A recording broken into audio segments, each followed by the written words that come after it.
আমি মোহাম্মদ মহিনুদ্দিন খান রাজু, পিতার নাম মোহাম্মদ নয়ন খান। আমি লক্ষ্মীপুর জেলার ছেলে।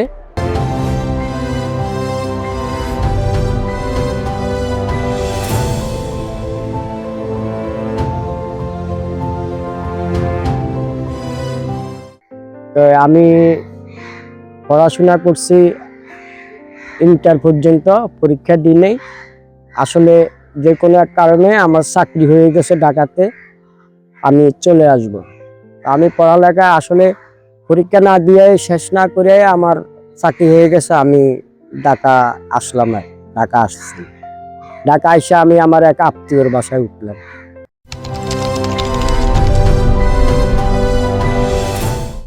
বলতে গেলে আসলে আমি যখন ঢাকা আসছি আত্মীয়র বাসায়, এফডিসির একজন লোক পাশে থাকতেন। তো উনি, আমরা দোকানে চা খাইতে আসছি, তো উনি আমার প্রশ্ন করলো, আঙ্কেল তুমি কি এফডিসি চাকরি করবা? আমি বলছি আমি তো একটা চাকরি নিয়ে আসছি। এফডিসি কি চাকরি? আচ্ছা ঠিক আছে, করব।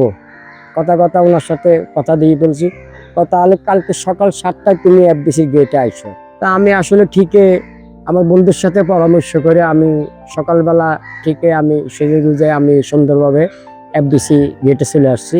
তখন উনি আমাকে রিসিভ করছেন। রিসিভ করে উনি আমাকে কামাল ভাই নামে একজন লোকের সাথে, আমাদের চলচ্চিত্রের ড্রেসম্যান হিসাবে কাজ করেন, ওনার হাত ধরিয়ে দিয়েছেন যে কামাল, ছেলেটাকে নিয়ে একটা কাজে লাগাই দাও। তো কামাল ভাই আমাকে ভিতরে নিয়ে আসেন। পরবর্তীতে আমি কাজকর্ম শুরু করলাম আর কি এফডিসিতে। পরের দিন থেকে, আগে প্রথম দিন দেখাশোনা করলাম, দেখলাম সব দিকে, আমাকে বুঝা দিল। পরের দিন আমার শুটিং কল দিয়ে দিছে যে তোমার কাজ আছে। পরে আমি আসলাম।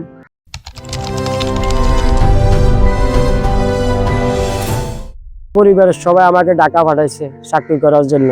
আসলে আমি এসে আসলে ওনার কথায়, আমার ওই ভাইয়ের কথায় আমি চলচ্চিত্রে কাজে ঢুকে গেছি।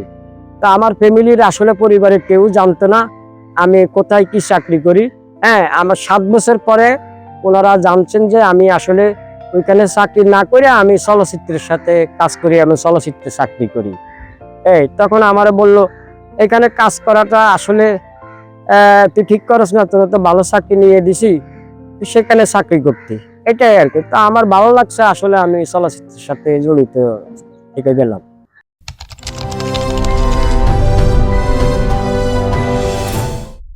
ওই যে আমি বলছিলাম যে দোকানে চা খেতে এসে আমাদের এফডিসির ন্যাচারালি ভাই নামে একজন ভাই ছিলেন, উনি আমাকে দেখে বললেন, হ্যাঁ আঙ্কেল তুমি কি এফডিসিতে কাজ করবে? তা আমি বলছি আসলে আমার তো চাকরি হয়ে গেছে, আমি এফডিসিতে কাজ করবো কিনা জানি না। তো আসলে কথায় চা খেতে খেতে ওনাকে আমি বললাম যে ঠিক আছে আমি কাজ করব। আগ্রহী হয়ে উনি আমার বললেন সকাল 7টায় তুমি এফডিসির গেটে চলে আসো। আমি ঠিকই এফডিসির গেটে সকাল 7টায় সেজে গুজে গোসল গা দিয়ে আমি চলে আসছি। আসার পরে আমাকে আমাদের এখানে উনি ভালো একজন লোক, আমাদের শ্রদ্ধেয় কামাল ভাইয়ের হাতে তুলে দেন যে কামাল, এই ছেলেটাকে একটু দেখো। কামাল ভাই আমাকে ভিতরে নিয়ে আসেন, নিয়ে এসে আগে চা খাবান, সিঙ্গারা খাবান, বিভিন্নভাবে করে আমারে বুঝাইছে, দেখাইছে যে তোমার কালকে এই কাজটুকু। তা আমি কালকে আবার ঠিকই আমি পরের দিন আমি কাজে চলে আসলাম।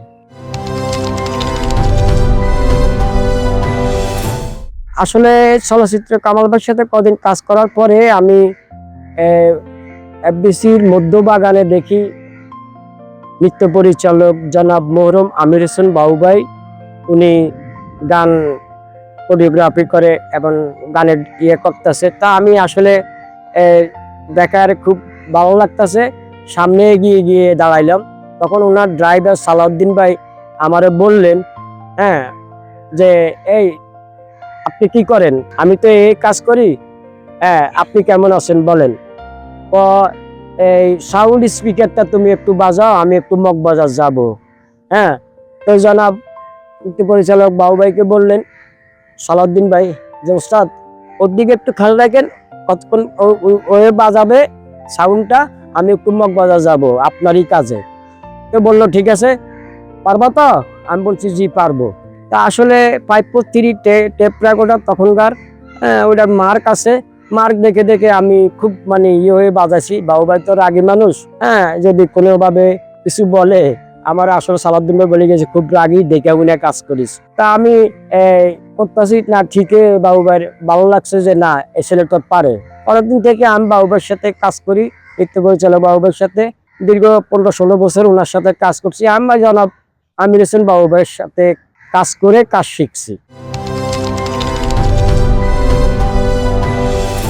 যে প্রিয় তারকা আমার হচ্ছেন চিত্রনায়িকা শাবানা আপা এবং আলমগীর ভাই।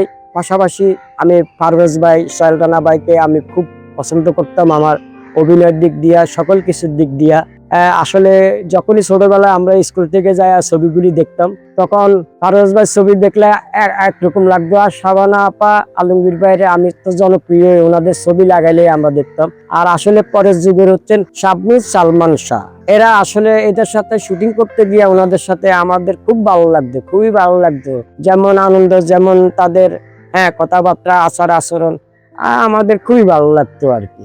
আমার প্রিয় নায়িকা। আর আমার প্রিয় গান হচ্ছেন, আসলে গান তো আমরা বেশি একটা গাই না, সবসময় আমরা সিনেমা নিয়ে ভাবনা চিন্তা থাকি, আমাদের গানের কি আসে, কিন্তু আচ্ছা আমার গান একটা আমি গান গাইতাম সবসময়, হাসান আমার মুক্তার, হাসান আমার ব্যারিস্টার, শেষ বিচারে হাইকোর্টেতে যিনি আমায় করবেন পার, আমি পাপী তিনি জামিনদার।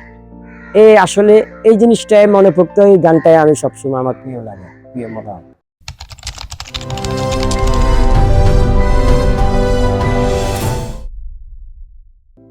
আসলে আমি সোনালী যুগে ফিল্মে ঢুকছি, সে সময় একটা সোনালী যুগ ছিল। দেখেন আমরা সারা দেশে নিয়ে দেখেন, একটা জায়গায় যখন সবাই এসে পড়ে, তখন ওই জায়গাটার মধ্যে অনেক যুদ্ধ করতে হয়, অনেকভাবে অনেক হিংসা অহংকার থাকে, বিভিন্নভাবে একজন একদিকে এই কাজ দেয়, দিচ্ছে না, বিভিন্ন প্রসেসে মানে হিংসাটা আসলে মানুষের কাজ করতে। তারপরও আমরা দর্শকের জন্য ওই জায়গা থেকে যুদ্ধ করে আমরা এ পর্যন্ত আসলাম আর কি। হিংসা অহংকার সকল কিছুকে ত্যাগ দিয়ে আমি এ পর্যন্ত এসে হলাম।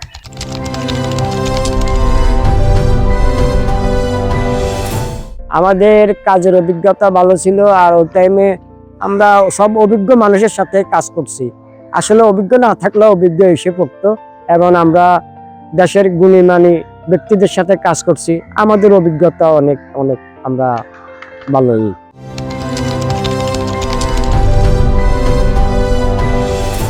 অনেক সুন্দর, ভালো ভালো ছিল।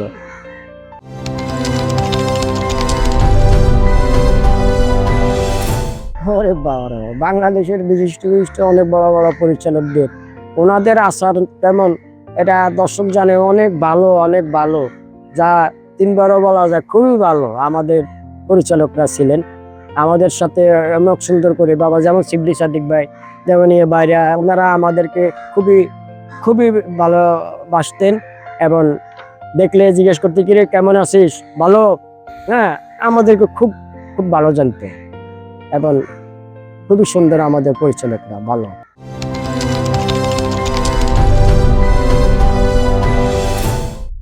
আসলে আগের সোনালী যুগের অভিনেতা অভিনেত্রীরা যেখানে ছিলেন, আসলে সুন্দর অভিনয়, ওনারা আমাদের সাথে আচরণ ব্যবহার, আমরা শুটিং এ গেলে কত সুন্দর, কত কি কিনে খাওয়াইতো, এটা যা ওইটা যায়, ডাকি খাওয়াইতো, আমাদের পাশে বসতো। আচরণ খুবই ভালো ছিলেন আমাদের আগের যুগে, সোনালী যুগের আর্টিস্টদের আচরণ খুবই ভালো ছিল।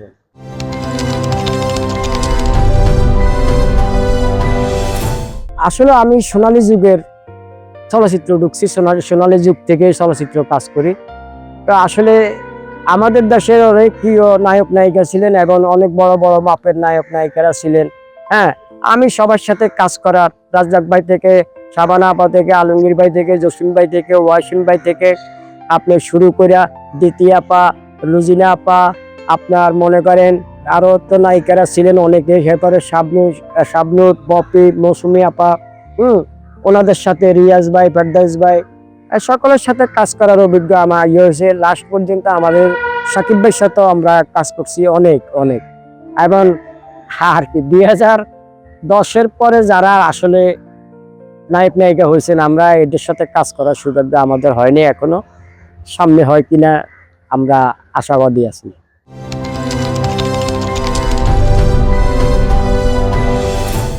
আসলে আমার অভিজ্ঞ, আমরা তো সোনালী যুগ থেকে কাজ করি। সোনালী সময়গুলিতে আমরা বাংলাদেশ চলচ্চিত্র সব ফ্লোরে শুটিং ছিল এবং সব স্পটে শুটিং ছিলেন। হ্যাঁ, শুটিং আর শুটিং, আউটডোর ইনডোর মিলাইয়া, মানে আর ইয়ে হয় না, অনেক শুটিং অনেক শুটিং।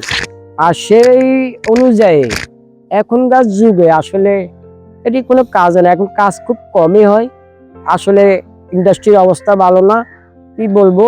হ্যাঁ, কাজ কাম খুবই কম হয় ইদানিং। ইদানিং আসলে কি দেখবে মানুষ, সব তো মানুষের হাতে, দেখার কোনো ইয়ে নাই। এই জন্য চলচ্চিত্রকে দোষ দিয়ে কোনো লাভ নেই, কারণ এমনি সময় অনুযায়ী এবং যুগ অনুযায়ী চলচ্চিত্র একটু ডাউন পর্যায়ে আছে, কাজ কাম খুব কমই হয়। এখান থেকে আপনার উপার্জন ও আর্থিক সচ্ছলতা? উপার্জন আর্থিক সচ্ছলতা আসলে এখন বলতে গেলে নাই। এক সময় আমরা আসলে আর্থিক উপার্জন করার আসলে এত যেটা চাইছি না সেটার চেয়ে বেশি হয়েছে। এখন আমাদের চাহিদা পূরণ করতে অনেক কষ্ট, চাহিদাও পূরণ হয় না, চাহিদার 3 ভাগের 1 ভাগও হয় না। এখন চলচ্চিত্রে আসলে কাজ নাই, হ্যাঁ, কাজ খুবই কম। তো সামনে দিনগুলি আসতেছে, ইনশাল্লাহ আমার মনে হয় ভালো হতে পারে, আমরা সে আশায় নিয়ে আমরা আছি।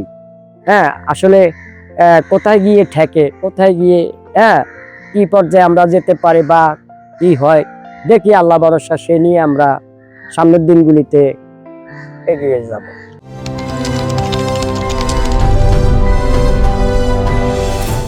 এখন তেমন কাজ নাই, কাজ কাম কম, আসলে কাজ খুবই কম। এর ভিতরে যদি 2-1টা কাজও আরম্ভ হয় বা 2-1টা কাজ আরম্ভ হয়, আমরা তো টেকনিশিয়ান হিসেবে অনেক, কাকে থেকে কে কাজ করাবে, কে কারে দিবে ঠিক নাই। আমাদের কখনো হয় কখনো হয় না। আসলে আমরা অন্যভাবে ইনকাম করে চলাফেরা করি আর কি, যে আমার বাইরের থেকে আমাদের কর্ম দিয়ে ইনকাম করি।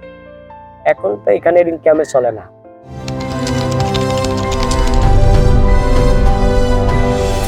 চলচ্চিত্র তো আমরা কাজ করে এখন তো ঠেকেই গেছি। এখন যে অবস্থা দেশের দর্শক জনগণ দেখতে আছে, আসলে সারা দেশ মিলে কাজ খুব কম চলচ্চিত্র। তো এই সামনে আমার আশাবাদী আসলে কি, আমার সামনে হয়তো কখনো যদি আমি পার্টি পাই আমি ডিরেকশনে যাব, আর তো আপনার প্রযোজনা করার, প্রযোজক হয়ে বের হওয়ার আমার আশা চিন্তাধারা আছে।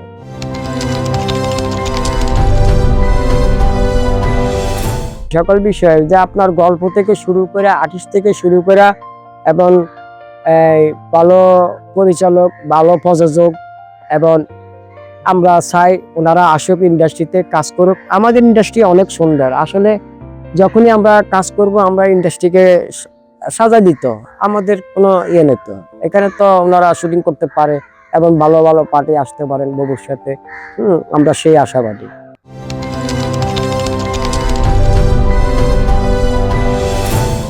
একটাই আবেদন, দর্শক সিনেমা দেখো এবং বাংলা সিনেমা বেশি বেশি করে দেখো, হলে গিয়ে দেখো।